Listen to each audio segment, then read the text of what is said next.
नमस्कार।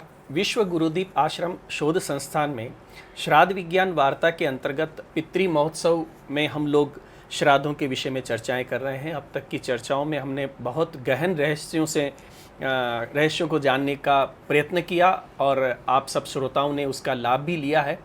आज की चर्चा श्राद्ध के वैज्ञानिक पक्ष को लेकर के ज्योतिषीय आधार पर है और इस चर्चा में हमारे साथ आए हुए जो अतिथि हैं मैं उनका परिचय कराऊंगा। सर्वप्रथम हम प्रोफेसर अनंत शर्मा के आशीर्वाद में हम लोग यहाँ पर चर्चा करेंगे। हमारे साथ आज की चर्चा के केंद्र बिंदु प्रोफेसर श्यामदेव शर्मा मिश्र जी हैं। आप केंद्रीय संस्कृत विश्वविद्यालय जयपुर परिसर में ज्योतिष विभागाध्यक्ष हैं। ज्योतिष में आपकी अभूतपूर्व गति है और व्यापक चिंतन है। तो मैं अधिक समय न लेते हुए प्रोफेसर साहब आप ही से प्रश्न करना चाहूँगा कि कृष्ण पक्ष में हम श्राद्ध का आयोजन करते हैं, क्योंकि ज्योतिष आपका विषय और मैं इसी तरफ इस श्राद्ध विज्ञान को लेके जाना चाहता हूँ। तो ये शुक्ल पक्ष तो अच्छा पक्ष होता है, फिर कृष्ण पक्ष क्यों चुना? और कृष्ण पक्ष के अंदर भी फिर वो आप करेंगे तो मध्याह्न में ही करेंगे, तो आखिर ऐसा क्यों? हम सुबह क्यों नहीं कर सकते? देखिए, ऐसा है कि श्राद्ध जो कर्म है इसके मूल में इसके निर्धारण में या इसके मूल में कहें सर्वथा चंद्रमा की भूमिका है जी। कारण क्या है कि अब ये चंद्रमा की भूमिका क्यों कह रहा हूँ, ये भी इसमें भी दो दृष्टियाँ हैं या दो रूपों में इस बात को अभिव्यक्त कर सकते हैं। पहला तो ये है कि जो श्रद्धया हूयते दीयते क्रियते वा है इति कर्म इति श्राद्धं कर्म, कि श्रद्धा से जो हम करते हैं। अब जब जहाँ बात श्रद्धा की आ जाएगी, विश्वास की आ जाएगी, वहाँ ऑटोमेटिकली स्वतः चंद्रमा आ जाएगा। कैसे? ज्योतिषीय आधार पर आ जाएगा। कारण क्या है? देखिए, श्रद्धा हुआ, विश्वास हुआ, ये मन से होता है। मन से ही आप श्रद्धा करते हैं, मन में ही विश्वास होता है। वो नहीं है तो मन में अगर आपके नहीं भाव है, भावना है, श्रद्धा नहीं है, विश्वास नहीं है, तो कितना भी आप कहते रहिए वो फलीभूत या उस प्रकार का फलित नहीं होता है जिस प्रकार का अपेक्षित है। तो मन का जो कारक है ये चंद्रमा है। बिल्कुल ठीक। और यह जो चंद्रमा है यह सिर्फ मन का कारक नहीं है, बल्कि जल का भी कारक है। इन दोनों का ही कारक चंद्रमा है। और इसके कारण ये जो चंद्रमा है, अच्छा, अब इनमें भी एक आपस में, तो अब देखिए, मन, जल और चंद्रमा, इनमें एक अलौकिक संबंध है। तादात्म्य है, और तादात्म्य ही नहीं है अपितु इनकी प्रकृति भी एक जैसी है। मन भी चंचल है, जल भी चंचल है और चंद्रमा भी चंचल है। और काल और परिस्थिति के हिसाब से अपना स्वरूप सब चेंज करते हैं। चाहे मन हो गया, चाहे जल हो गया। जल को भी स्थिति का मतलब हुआ जहाँ उसका निर्धारण कर देंगे आप, पात्र जिस पात्र में रखेंगे उसका स्वरूप वैसा बन जाएगा। जो रंग डालेंगे उस रंग का हो जाएगा। यही मन की भी गति है, जिस रंग में रंगना चाहेंगे रंग देंगे। काल और परिस्थिति के हिसाब से उसमें उल्लास इत्यादि वो सारे के सारे भाव आएंगे, चाहे परिवर्तन होने की होगा है। और यही स्थिति मन की भी हो गई, चंद्रमा की भी यही है।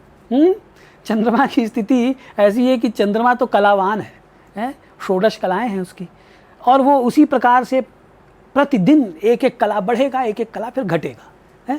तो वह भी काल और परिस्थिति के अनुसार है। परिस्थिति उसमें क्या है? तो परिस्थिति सूर्य है। सूर्य का जितना कोणीय अंश उसको प्रकाशवान कर पाएगा, अथवा जितना कोणीय अंश के द्वारा प्रकाशित भाग हमारे द्वारा दृष्ट होगा, उतना ही हम मानेंगे। जब द्वितीया का चंद्रमा कहेंगे तो द्वितीया का चंद्रमा का मतलब हुआ कि द्वितीया तुल्य प्रकाश से ही हमको दिख रहा है उसका, बाकी हिस्सा में नहीं दिख रहा है। तो इस प्रकार से चंद्रमा भी की भी कला हम बढ़ते चाहे घटने का हमको निर्धारण कैसे होता है? सूर्य से हो रहा है। चंद्रमा के में जो प्रकाश के पृष्ठ पर जो प्रकाश है उस प्रकाश से हो रहा है।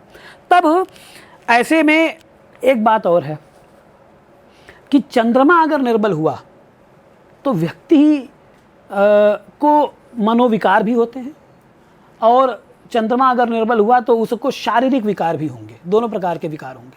शारीरिक विकार क्या होगा, ये मैं बातें क्यों कह रहा हूँ, इसको आगे कहा जाएगा। संक्षेप में कह देते हैं, क्योंकि भास्कराचार्य कहे हैं। भास्कराचार्य कहते हैं विधूर्ध्व भागे पितरो वसंती, विधु के ऊर्ध्व भाग पर, चंद्रमा के ऊर्ध्व भाग पर पितर निवास करते हैं। इसी बात को कौशितकी उपनिषद इसीलिए तो कह रहा है कि प्रेत जब चलेगा तो सीधे चंद्रमा की ओर जाएगा। प्रेत जब भौतिक पिंड का साथ उससे छूट जाएगा, निष्क्रिय हो गया, तो वो चंद्रमा की ओर उन्मुख होगा, अग्रसर होगा। यही बात कहते हैं। तो इसका मतलब ये हो गया कि चंद्रमा ही इसके मूल में है। ठीक, तो मैं ये कह रहा था कि शारीरिक और मानसिक विकार भी इससे होते हैं, और जो शारीरिक और मानसिक विकार होते हैं वही पितृशाप के फल भी हैं। क्या कहा है, पितृशापात सुतक्षय, ऐसा कहें। उसकी आगे चर्चा जब करेंगे तो कहेंगे। तो ये अच्छा, एक बात और है, तो यह जो अब चूंकि प्रश्न श्राद्ध का है और श्रद्धा का है, श्रद्धा से ही होता है, और पितरों से, अब देखिए कि जो भौतिक पिंड यहाँ है ही नहीं है, अब जो भौतिक रूप से स्थित है उसके प्रति श्रद्धा तो स्वाभाविक है, लेकिन जो भौतिक रूप से उपस्थित ही नहीं है, पितर लोग उपस्थित ही नहीं है, तो जो आतिवाहिक शरीर जिसका हो गया है, ऐसे के प्रति श्रद्धा के लिए तो फिर भावना आपको कैसे होगा, आप उसको तृप्ति का कैसे करेंगे, जब तक स्वयं उसके प्रति आपके हृदय में, मन में श्रद्धा ना हो, विश्वास ना हो। ठीक, तो इसीलिए एक और बात जो ज्योतिषीय पक्ष है उसको ये मैं कह देता हूँ कि इसीलिए जो चंद्रमा है ना, चंद्रमा भावुकता देता है, और क्योंकि वो जल है, वो जल है, वही मन है, इसलिए वो भावुकता भी देगा। और इसीलिए चंद्रमा निर्बल है तो शारीरिक जो रोग, मैंने जैसे आपसे कहा कि वो कफ इत्यादि उसको रोग हो जाएंगे, और मानसिक रोग क्या होंगे, मनोविकार हो जाएंगे सारे के सारे, अवसाद की स्थिति आएगी।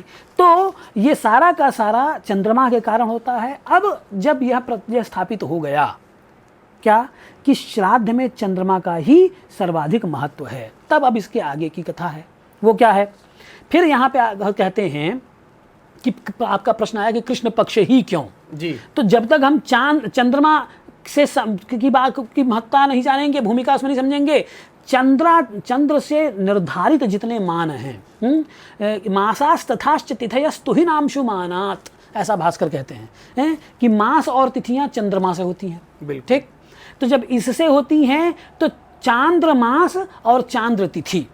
अब जब मास कह दिया तो उसमें पक्ष अपने आप आ गया, क्योंकि दो पक्षों का एक मास होता ही होता है। अब प्रश्न यहाँ ये आया कि चंद्रमा, एक दृष्टि और कही थी जो छूट गई है, वो याद आ गया है तो कह देते हैं कि जो शुक्र है, उस शुक्र का भी संबंध सोम से ही है, चंद्रमा से ही है।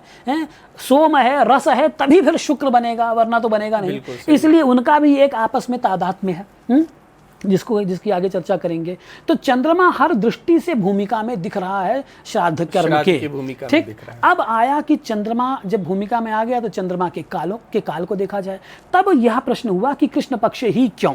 अब उसका हेतु यह है कि देखिए, अमांताद अमांतन तु यावत् स चांद्रमास क्या हुआ, एक अमावस्या से दूसरे अमावस्या तक चांद्रमास हुआ। अच्छा, अमावस्या में होता क्या है, अच्छा इसी को वो बोले हैं कि रवीन्द्रो युते संयुतिर्यावदन्या विधोर्मास एतच्च पैत्र्यम द्युरात्रम। भास्कराचार्य कह रहे हैं कि रवि और चंद्रमा की जब युति होगी, एक युति हुई, रवीन्द्रो युति, अमावस्या में क्या होता है, अमावस्या में हमको चंद्रमा नहीं दिखता है। क्यों नहीं दिखता है भाई, यह जल रहा है, इसके आगे मैं हाथ लगा दूंगा तो मुझे इसका पृष्ठभाग, अपना पृष्ठ नहीं दिखाई देगा। अब ये तो प्रकाश बहुत ज़्यादा है इसलिए दिखाई दे रहा है, लेकिन प्रकाश कम हो तो क्या होगा, अगर मैंने हाथ लगा दिया तो ये पीछे का हिस्सा नहीं दिखाई देगा। यही स्थिति उस दिन चंद्रमा की, अमावस्या पे चंद्रमा की होती है। सूर्य है, सूर्य के सामने चंद्रमा आ गया, आप यहाँ हैं। ठीक, तो दिखाई नहीं, अब तो चंद्रमा आपको दिखाई नहीं दे रहा है, यही अमावस्या है, आपको नहीं दिख रहा है, या यूं कह लीजिए कि प्रकाश युक्त नहीं दिख रहा है। अच्छा, अभी एक विशेष बात है चंद्रमा के साथ, वो क्या है, वो विशेष बात ये है कि चंद्रमा का दूसरा हिस्सा कभी भी आपको प्रकाशवान नहीं दिखता है। कौन सा हिस्सा, जिस हिस्से पे आप चंद्रयान भेजे थे, वही है विदु का ऊर्ध्व भाग, जो कभी नहीं दिखाई देता है। उसी पर भारत ने चंद्रयान भेजने का प्रयास किया था। होता क्या है, जितने भी खगोलीय पिंड हैं उनकी दो गतियां हैं, एक कक्षीय गति है, एक अक्षीय गति है। जो कक्षीय गति है वो तो ये हो गया कि चंद्रमा 27 दिनों में पूरा सारे नक्षत्रों का भोग कर लिया और लगभग 29 दिनों में एक अमावस्या से दूसरी अमावस्या, लगभग 29-30 52 दिन से ले लें तो 29 साढ़े 29 दिनों में एक अमावस्या दूसरी अमावस्या हो जाएगी। तो उसमें होता ये है कि सूर्य यहाँ है, चंद्रमा यहाँ है, आप यहाँ हैं। अच्छा, मैंने एक बात और कही थी कि विधूर्ध्व भागे पितरो वसंती, विदु के ऊर्ध्व भाग में। तो मुझसे ऊर्ध्व क्या हुआ? अब प्रश्न यह है, मुझसे ऊर्ध्व क्या है? तो मैं अगर यहाँ हूँ तो मुझसे ऊर्ध्व ये नहीं होगा, ये होगा, ये ऊर्ध्व भाग है। विदु के ऊर्ध्व भाग पर, ऊपर कहते हैं ना, ऊपर देखो। तो विदु का ऊर्ध्व भाग कौन सा हुआ? वो हुआ जो कि पृथ्वी के सम्मुख अगर जब आता है तो अप्रकाशवान रहता है। क्यों होता है? क्योंकि चंद्रमा की कक्षीय गति ही ऐसी है। चंद्रमा की कक्षीय गति ऐसी है कि जितने देर में पृथ्वी की कक्षीय गति और अक्षीय गति में अंतर है। पृथ्वी की अक्षीय घूर्णन गति जो है वो ऐसी है कि एक 24 घंटा में एक चक्कर लगा लिया, दिन रात हो गया है। और ये जो उसकी कक्षीय गति है वो तो 365 दिनों में होती है। चंद्रमा के साथ ऐसा नहीं है। चंद्रमा जी क्या करते हैं? अति चंचल हैं। तो ये अक्षीय गति जितने समय में करते हैं ना, कक्षीय गति, उतने ही देर में उनका अक्ष भी घूमता है। अच्छा, दोनों समान है। वो ये पृष्ठ अगर ऐसा रहा ना तो ऐसे घूमते घूमते घूमते घूमते ऐसे होते हुए फिर आएगा, वापस आ जाएगा। दोनों गतियां समान, दोनों हुआ। तो अब उससे हुआ क्या? उससे हुआ ये कि मान लीजिए ये वाला पृष्ठ जो ये ऊर्ध्व भाग है मान लीजिए, तो अब ये ऊर्ध्व भाग आप इधर, आप यहाँ हैं, ये अमावस्या की स्थिति देख लीजिए, सूर्य, चंद्रमा और पृथ्वी जी, ठीक। अब पृथ्वी यहाँ है, ऊर्ध्व भाग कौन हुआ? ये, यानी ये जो हिस्सा, हाँ, यानी ये जो हिस्सा है, ये जिधर पितर रह रहे हैं, ये कब हुआ? अमावस्या के दिन, ठीक। तब अब यहाँ से कहानी आरंभ होती है क्या कि पितरों का, अब जब एक बात हमने आपसे कही थी कि रवीन्द्रो युते है संयुतर यावदन्या विधोर मास, कि एक अमावस्या से दूसरे अमावस्या तक चांद्रमास है, और जो चांद्रमास है वही पितरों का एक अहोरात्र है। जितना चांद्रमास है वो पितरों का 24 घंटा मान लीजिए। तो अब उसको कैसे समझेंगे? तो ये अमावस्या हुई, हमारे जब सर पे सूर्य होता है तो हमसे मध्याह्न बोलते हैं, बिल्कुल ठीक। इसी प्रकार से अमावस्या पे में उनका मध्याह्न होता है पितरों का। अमावस्या पर उनका होता है मध्याह्न, क्योंकि सूर्य उनके सर पे है। तो होता क्या है, जब ये चंद्रमा यहाँ से अष्टमी से, कृष्ण अष्टमी से आरंभ करेगा तो दिन आरंभ हो जाएगा पितरों का कृष्ण अष्टमी से, और यहाँ से लेते लेते अब ये घूमते घूमते ये आ गया सूर्य के सामने, अमावस्या उनका मध्याह्न हो जाएगा। और फिर जब इस तरीके से जाएगा तो शुक्ल सप्तमी अष्टमी पे सायंकाल हो जाएगा। ये स्थिति हमेशा रहती है। तो इसीलिए हमारे भोजन का समय क्या निर्धारित किया गया है कि भैया प्रातः काल से लेकर मध्याह्न तक का है, उस समय भोजन कर लिया। तो इसीलिए सर्वाधिक, अगर मान लीजिए एक और व्यवस्था की गई कि मान लीजिए आप पूरे महालय में तर्पण नहीं कर पा रहे हैं तो अमावस्या के दिन कर लीजिए, वो मध्याह्न है, उस दिन पूर्णतया स्वीकार हो जाएगा। तो इसीलिए कृष्ण पक्ष का महत्व और अमावस्या का इसमें महत्व है। बहुत सुंदर तरीके से ये एक उसमें तत्व है। बिल्कुल, आपने बहुत अच्छे तरीके से समझाया कि जिस तरह से चांद की गति होती है और चांद का पक्ष सूर्य की तरफ होता है, तो वो जब अमावस्या आती है तब पूर्ण सूर्य के मध्याह्न जैसा उसका समय होता है, और उसी वक्त को श्राद्ध के लिए हमको जो पितरों को अर्पित करना है उसके लिए सर्वोत्तम माना जाता है। तो आप उसी अच्छा, हमारे लिए जो उसको कुतप काल कहते हैं, हमारे लिए ज्योतिष में उसको कुतप काल कहते हैं। कब? जब सूर्य मध्याह्न को होता है। कुतप जो है मुहूर्त है, और ये वैदिक मुहूर्त है। कुतप जैसे अभिजित होता है ना कि घट स्थापन कब करना है, तो अभिजित में करना है। लेकिन अब वो अभिजित का मतलब क्या है? अभिजित से मतलब वहाँ अभिजित नक्षत्र से नहीं है, अभिजित मुहूर्त से है, क्योंकि उसका तो आपने निर्धारित कर दिया कि मध्याह्न के बाद होना है, वो है अभिजित मुहूर्त। और नक्षत्र का, अभिजित नक्षत्र हर दिन उतना बजे तो आएगा नहीं, वो तो 28 दिन में 28वां नक्षत्र है, तो उसी समय या नहीं। जब आप नक्षत्र की बात करते हैं वो भी एक अलग विषय है, उसको वो रह गया। देखिए, जब आप नक्षत्र की बात करते हैं ना, वो भी कहना था मुझे कि नक्षत्र की जब आप बात करते हैं, जन्म नक्षत्र, हम कुंडली मिलान करते हैं, वर वधु का मिलान करते हैं। तो वर वधु के मिलान में हम क्या करते हैं? गुण मिलान करते हैं। गुण मिलान में हम क्या करते हैं? वो उसका नक्षत्र लेंगे, इसका नक्षत्र लेंगे और फिर मिलाएंगे, यही करते हैं ना। लेकिन वो नक्षत्र कौन सा? नक्षत्र तो 27 है। तब ये है कि वर के जन्म के समय चंद्रमा जिस नक्षत्र में है वह नक्षत्र ही उसका नक्षत्र हैं। इसी प्रकार से वधू के जन्म के समय चंद्रमा जिस नक्षत्र में है वही उसका नक्षत्र है। तब इसका मतलब क्या हुआ कि नक्षत्र का मिलान वस्तुतः चंद्रमा के द्वारा मन का मिलान है। मनो मिलान वहाँ पे देखना मुख्य होता है। यह उसमें हेतु है। तो ये श्राद्ध के, जैसे आपने कहा कि इस तरह से कृष्ण पक्ष में भी आपने सिद्ध कर दिया होना चाहिए, मध्याह्न में होना चाहिए, तो इससे श्राद्ध का महत्व बढ़ गया। तो आप महत्व के बारे में क्या कह रहे हैं? देखिए, श्राद्ध तो अत्यंत महत्वाधायी हुआ ही। उसमें हेतु क्या, उसके बड़ा विस्तार से ग्रंथों में उसका आया है कि किसी भी चीज़ के महत्व का मतलब क्या है। मतलब उसके बगैर आपकी आपको कोई विशिष्ट प्रयोजन की सिद्धि जितनी ना हो सके। कोई ऐसा तत्व जिसके द्वारा अधिकाधिक विशेष प्रयोजन की असिद्धि हो रही हो, जिसके बिना उसका महत्व उतना ही अधिक है। बिल्कुल। तो कहते हैं कि आयु, पुत्र, सुख, श्री, यह सब श्राद्ध के द्वारा ही बढ़ती है। जब अगर श्राद्ध नहीं कर रहा है तो उसकी आयु भी कम रहेगी, वो निरोग भी रहेगा, वो रोगी भी रहेगा, उसका पुत्र भी उसकी संतति भी आगे बढ़नी है। तो प्रजातंतु का व्यवच्छेद न हो, उसके लिए भी श्राद्ध करना है। इतना महत्व है श्राद्ध का। वो कहते हैं कि श्राद्धात् परतरम नान्यत् श्रेयस्करम उदाहृतम तस्मात् सर्व प्रयत्नेन श्राद्धम कुर्याद विचक्षणः। मतलब आप कहना चाह रहे हैं कि श्राद्ध से ही, श्राद्ध करेंगे तो निरोगी रहेंगे, पुत्रवान रहेंगे, यानी इसके फल हुए। हाँ, क्योंकि जब ज्योतिष में जब आप जाएंगे तो जातक तत्व में स्पष्ट लिखा है पितृशापात सुतक्षयः।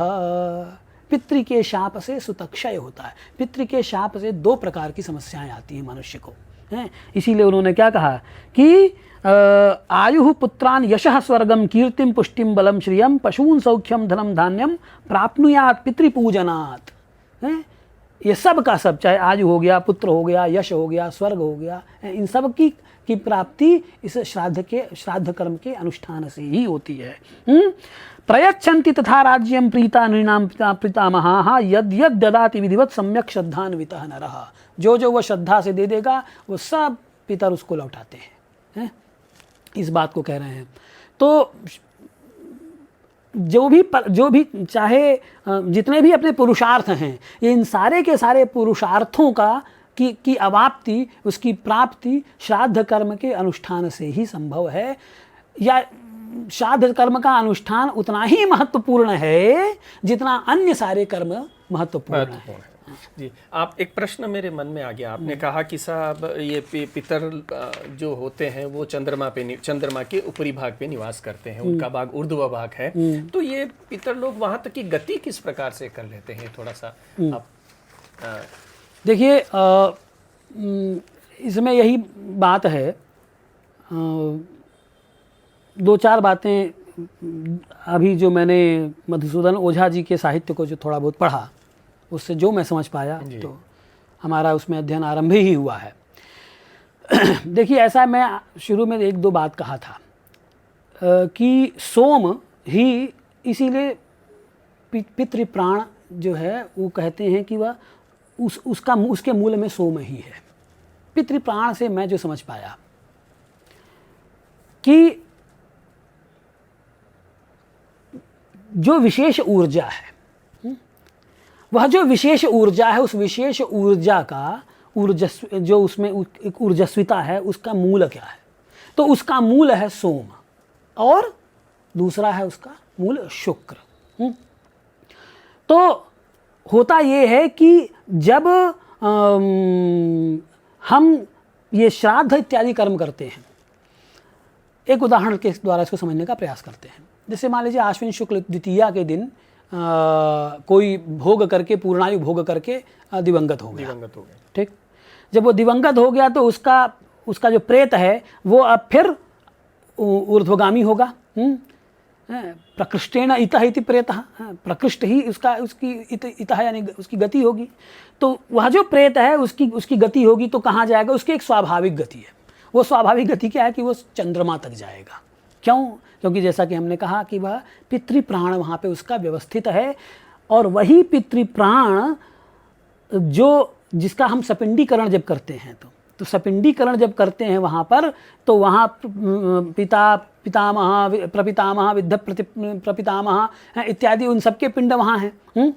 तो होता क्या है कि एक जो बात थी कि वो पुत्रवान, उसको वो भी इसी में कहे देते हैं कि वो पुत्रवान की बात क्यों कहा उसने, या पितृ शापात सुतक्षय की बात क्यों कर रहा है। उसका हेतु है, उसका हेतु क्या है कि जो अच्छा, सोम का मतलब क्या है? सोम का मतलब हम एक जनरल टर्म में समझें तो जो वनस्पति या जो हम खाते हैं वह इस वटवाग्नि में इस जठराग्नि में डालते हैं, वही सोम है। ठीक। तो चाहे आप समिधा को अग्नि में, यज्ञाग्नि में आप डालते हैं, वैश्वानराग्नि में डालते हैं आप, तो सोम का मतलब हुआ वह दो ही तो चीज़ें हैं ना, एक सोम है, एक अग्नि है। मतलब एक तो इसको इस तरीके से को कह सकते हैं, एक स्थायी है, एक स्थिर ऊर्जा है और एक गतिमान ऊर्जा है, दो ही चीज़ें हैं। तो स्थिर ऊर्जा मतलब क्या हुआ कि वो हो गया सोम है, वो स्थिर है। स्थिर ऊर्जा का मतलब, अब इसको स्थिर ऊर्जा कहने का अभिप्राय क्या है? स्थिर ऊर्जा कहने का अभिप्राय ये है कि जो वनस्पति है, जो अन्न है, उसे मैं खाता हूँ, वो मेरे अंदर है। अब उसके बाद जब वो आहित हो गया, जब हमारे अंदर उसको पड़ गई, तब हमको एक ऊर्जा मिली, वो गतिमान ऊर्जा, जिससे हम ऊर्जस्वित होते हैं और हम अपने कार्यों में सक्रिय होते हैं। ठीक। अच्छा, तो जो हम खाते हैं वो होते सप्त धातुओं से होते होते होते होते शुक्र रूप में परिणत होता है। ठीक। यानी उस सोम का अंश उस शुक्र में भी है। वही ना सोम क्षण के शुक्र के रूप में है। बिल्कुल है?